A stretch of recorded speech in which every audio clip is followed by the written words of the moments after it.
সুধী দর্শক, আমি খন্দকার মাসুদুজ্জামান। ধারাবাহিকভাবে আমার চ্যানেলগুলোর পক্ষ থেকে আমি কিছু কাজ করে থাকি।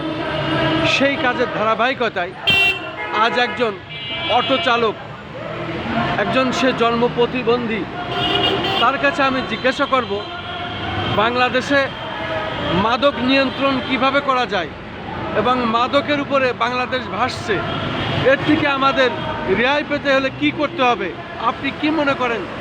রিকশাওয়ালা ভাই, আপনার নাম পরিচয় দিয়ে বলুন। আসসালামু আলাইকুম। আমার বাড়ি বাউন্ডারি ডিস্ট্রিক্ট নাসিরনগর থানা বুনিয়াদগড়া 1 নম্বর ওয়ার্ড।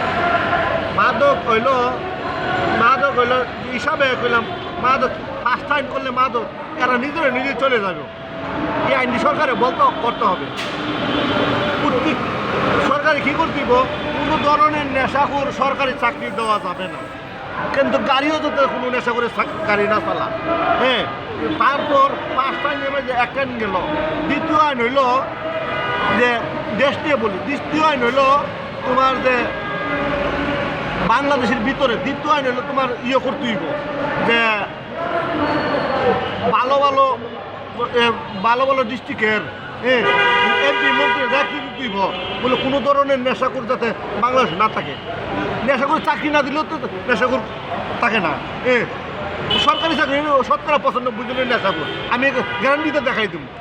বলে এটা কীভাবে যে বাংলাদেশ উন্নত, তো এরা উন্নত করতে নেশার লাগবে কীভাবে করবো? আর আগে ওই চা খাওয়ার টাকা কি, আমি প্রতিবন্ধী মোড় চৌধুরী বলে চাকরি পেয়েছিলাম, তো 5 লাখ টাকা ঘুষ লাগে।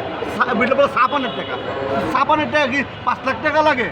গরিব মানুষ যদি সাবান খাইতে 5 লাখ টাকা লাগে, তো এই টাকা দিয়ে এরা কী করবো? তা আমি যদি রিক্সা চালাম 5 লাখ টাকা রিক্সা চালাবো, আমি 5 লাখ টাকা ঘুষ দিয়ে চাকরি লোক বললাম। হ্যাঁ, তার সাথে হলো ঘুষের উপর দুনিয়া চলে। চাঁদাবাজি, সন্ত্রাসী, কোন কাহাজারি, এটা হলো চাঁদাবাজি দরকার। বাংলাদেশও চাঁদাবাজ বাইরে গেছে গা, সব কিছু করলে আমরা গরিব মানুষ চলুন কেমবে? সবাই তো একজাত না, সবাই মনে যে আরেক জাত। কেউ চাঁদাবাজি করে, কেউ গাঞ্জা খা, কেউ মদ খা, কেউ নেশা করে।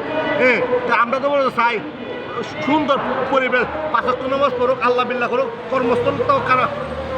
কর্মস্থল থাকলে মানুষ সব ভালো থাকে। বাংলাদেশের মানুষ 22 মাসের মতো শুরু হইল যদি কয়েকটা কাজ করতো। 1 নম্বরে মানুষের আমেরিকা, কানাডা যে কোনো যে বাড়ি বানা, এরা কোনো পদ দেওয়া যাবে না, কোনো চাকরিও দেওয়া যাবে না।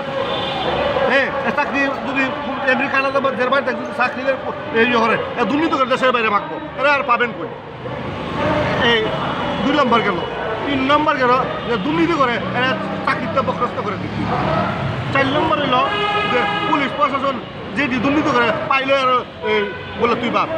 যে যারা গরিব মানুষ আছে, গরিব জনগণে এরা যারা শিক্ষিত, যোগ্যতা অনুযায়ী চাকরি দিতে হবে। যোগ্যতা অনুযায়ী চাকরি দিলে যে দেশের মানুষ সুন্দর থাকবো। যারা বড় লোক হয়েছে, এরা চাকরি তো দরকার নাই।